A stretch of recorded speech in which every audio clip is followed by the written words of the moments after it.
ఎవడ్రా? అందరినీ కొట్టి చంపుతున్నాడు, వచ్చి కాపాడు బాబు. ఊరు మొత్తం బుగ్గిపాలు చేసేస్తున్నాడయ్యా. ఈ రైతులను ఆదుకోవడానికి ఒక్కరు కూడా ముందుకు రాలేదయ్యా. అప్పుడు మీ నాన్నే మమ్మల్ని మా పొలాల్ని కాపాడుతానని మాట ఇచ్చారయ్యా.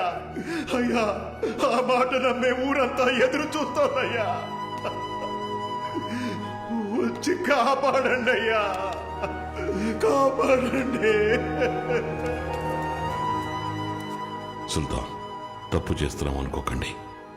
మీ నాన్నగారు ఇప్పుడు ప్రాణాలతో లేకపోయినా ఆయన బిడ్డకిచ్చిన మాట ఇంకా అలాగే ఉంది. మీరు ఈ ఒక్కసారికి కత్తి పట్టే అవకాశం మాకివ్వండి. ఆ తర్వాత మీరేం చెప్పినా మేము వినడానికి సిద్ధంగా ఉన్నాం. ఈ ఒక్కసారి మమ్మల్ని ఆపకండి సుల్తాన్.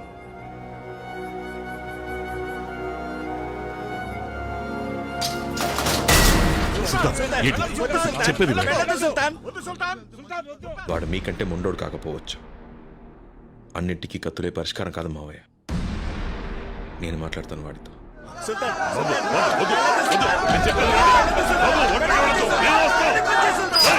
తాళం పక్కన కొట్టండి.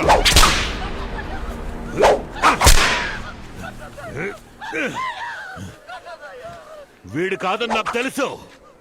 ఎవడో చెప్పండి. ఎవడ్రా మనుషుల్ని తెంపింది?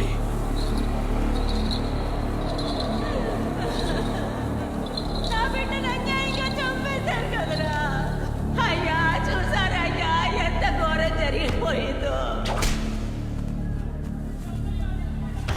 అయ్యో దేవుడా.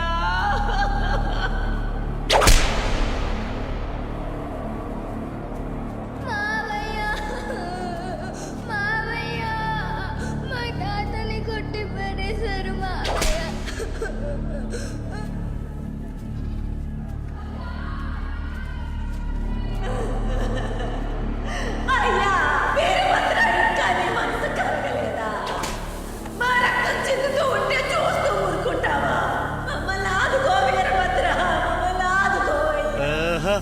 ఊరికి ఊపిరొచ్చింది. చెప్పు, ఎవరు?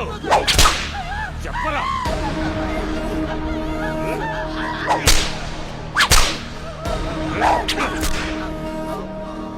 అన్నా, వీడన్నా మార్కెట్లో నేను కాపాడింది వీడే.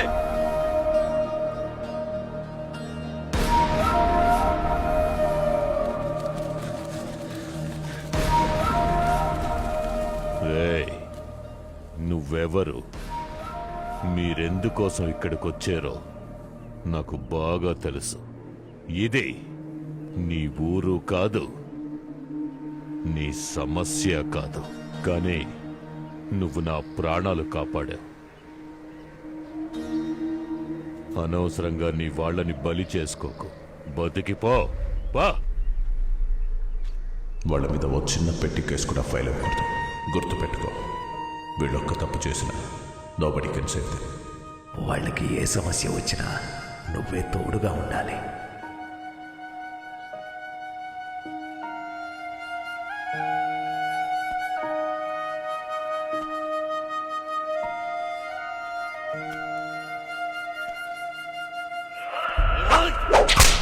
మా తాతని కొట్టి పడేశారు మావయ్య.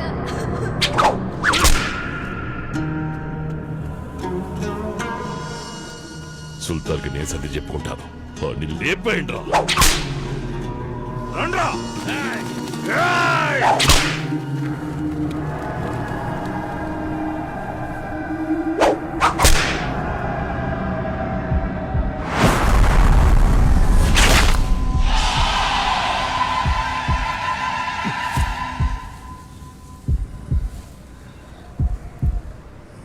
వద్దురా.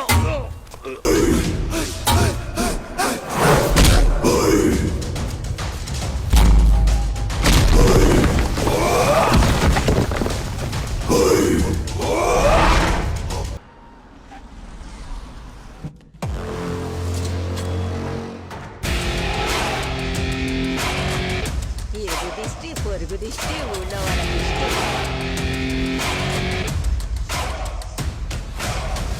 రేయ్, సుల్తాన్ మనం తక్కువ అంచనా వేశాం.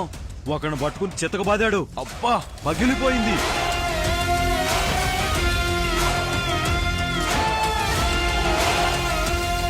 సుల్తాన్కి ఏం గుండె ధైర్యం రా.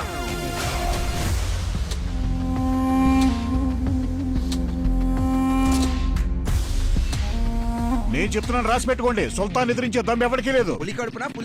అవునన్నా డబ్బులు కాశీ ఫోకస్ మొత్తం సుల్తాన్ మీదకి వెళ్ళింది. ఏదో ఒకటి చేసి నీ వైపు తిప్పుకో.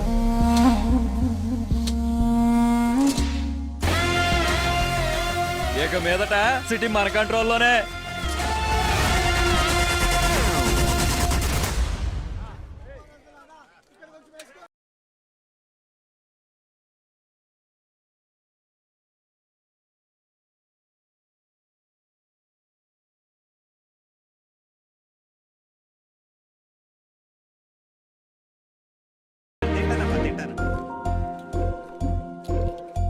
ఏంటి సుల్తాన్ పట్టించుకోకుండా వెళ్తుంది? తను గమనించినట్లేదు, ఏదో పనిలో ఉందిగా. ఇప్పుడు హ్యాపీగా వాటేసుకుంటుంది చూడు. అన్న కూర ఏమంటారా? వద్దమ్మా. XYZ. ఏమన్నా ఏంటి మళ్ళీ కోపం కలుగుస్తుంది? ఏంటి రొమ్మిర్చుకొని ఉంచున్నావు? చూడలేదించు. కూలింగ్ లాస్తి ఏంటిలా గాలి తీసింది? ఓ ఏమండి, ఎంతమందిని మీకోసం కొట్టాను. XYZ చెప్పకపోయినా పర్లేదు, అట్లీస్ట్ ఒక థ్యాంక్స్ అయినా. అందుకేగా కోడి కూర పెడుతోంది. మెక్కి దొప్పే పోవే. ఏమన్నా పోతాను మెక్కుతానన్నా. 100 మందిని మేనేజ్ చేస్తున్నాను, ఇది చూపులతోనే చంపేస్తుంది. గుడ్ల గుబ్బ. సుల్తాన్ ఫోన్. హలో బాబు, నేను లాయర్ని మాట్లాడుతున్నా. సార్, చెప్పండి సార్. న్యూస్ చూసావా? ఇక్కడ అందరినీ కుక్కల్ని కాల్చినట్టు కాల్చి పారేస్తున్నారు. ఒకటే రక్తపాతం. ఈ సంఘటన మీద కమిషనర్ ఇలా స్పందించారు. This encounter was not a planned action, just self-defense. Anyways, Vizag should be crime free. ఇది కేవలం ఆరంభం. ఆపరేషన్ పూర్తయినట్టుకి వైజాగ్ లో రౌడీజం అనే మాటే ఉండదు. ఎట్టి పరిస్థితుల్లో వాళ్ళు ఇక్కడికి రాకుండా జాగ్రత్త పడు. కేర్ఫుల్ బాబు. సరే సార్.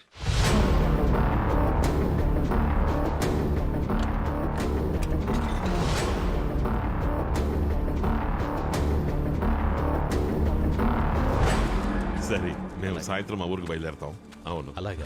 సరే, జాగ్రత్తగా వెళ్ళండి. సాయంత్రం అందరూ ఊరెళ్ళిపోతున్నాం. ట్రైన్ ఆగినా సరే ఎవరికి మళ్ళీ భోజనాలు పెట్టించున్నాం. ఇక్కడే డబుల్ కోట మెక్కేయండి. అర్థమైందా? ఏంటి సుల్తాన్, ఆలోచించకుండా ఫోన్ చేయండి. ఇదిగో బాబు గురించి పట్టించు. ఏమయ్యా మీరంతా ఒకటే కుటుంబం ఒకటిగా? నిజమా? అవును. భోజనాలకే బోలెడంత ఖర్చు అవుతుందేమో. రోజుకు 10 కిలోల బియ్యం మాయమైపోతాయి. ఏంటయ్యా నువ్వు తినే పువ్వు కూడా లెక్క కడితే ఎలా చెప్పు? మా దగ్గరే గనక మీలాంటి వాళ్ళు 100 మంది ఉంటే చాలు. మేం ప్రతి రోజు 10 ఊళ్ళకు బువ్వ పెట్టగలం తెలుసా? ఎలా పెట్టగలరు? వీళ్ళందరినీ ఏకోజావనే పొలంలోకి దింపి ఒక పక్కనేమో 10 ఎకరాల్లో వంకాయ, బెండకాయ, టమాటా కూరగాయల్ని, ఇంకో పక్కన అరటి తోటని, వీటితో పాటు మిగిలిన భూమిలో వరిని పండిస్తే దిమ్మ తిరిగిపోతుంది. వీళ్ళతోనా జరిగే పని నా తాత? వీళ్ళు వ్యవసాయం రాదు. అరే ఏంటి బాబు అలా అంటావు? సాఫ్ట్వేర్ కుర్రోళ్లే వ్యవసాయం చేయగలేంది, వీళ్ళు చేయలేరా? మీ తాత ముత్తాతలు వ్యవసాయం చేయలేదా ఏంటి? వ్యవసాయం మీ రక్తంలోనే ఉంది బాబు. విత్తనాలు ఎవరు జల్లినా మొలకెత్తుతాయి. హలో హలో హలో, మన ఊరి సమస్య గురించి మాట్లాడడానికి వైజాగ్ వెళ్ళి వీళ్ళ నాన్నగారిని కలిసినప్పుడు మేము రైతులం అని చెప్పగానే ఒక్క పైసా కూడా ఆశించలేదు. నాకు పిడికెడు ధాన్యం ఇవ్వడని చెప్పారంతే. అది ఆయన గొప్పతనం. మనం రైతులం, పిడికెడు ధాన్యం ఏంటి, పండే పంటలో ప్రతి సంవత్సరం సగభాగం ఇచ్చేద్దాం. ఏం బాబు, ఇప్పుడు నీకు సంతోషమేగా? మీరు ఈ రోజే వైజాగ్ వెళ్తున్నారని మీ వాళ్ళు చెప్పారు. వెళ్లే ముందు ఇంకేం కావాలన్నా అడిగి మరీ తీసుకెళ్లొచ్చు. బస్సు ఇదే మంచి టైము. వెళ్ళి పిల్లలు అడిగేసి ఇల్లు పో. అడుగుతాడు.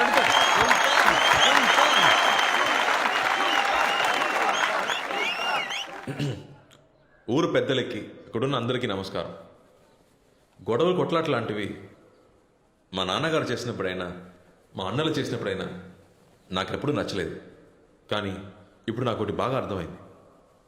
కత్తితో చెట్టు నరికితేనే తప్పు, ముళ్ళు నరకడం తప్పు కాదు.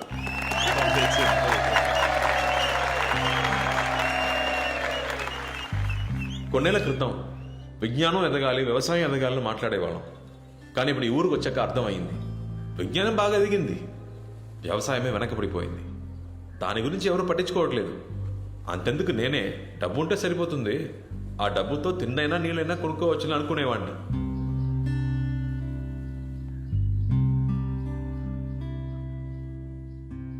కానీ ఇప్పుడు నా ఆలోచన అది కాదు.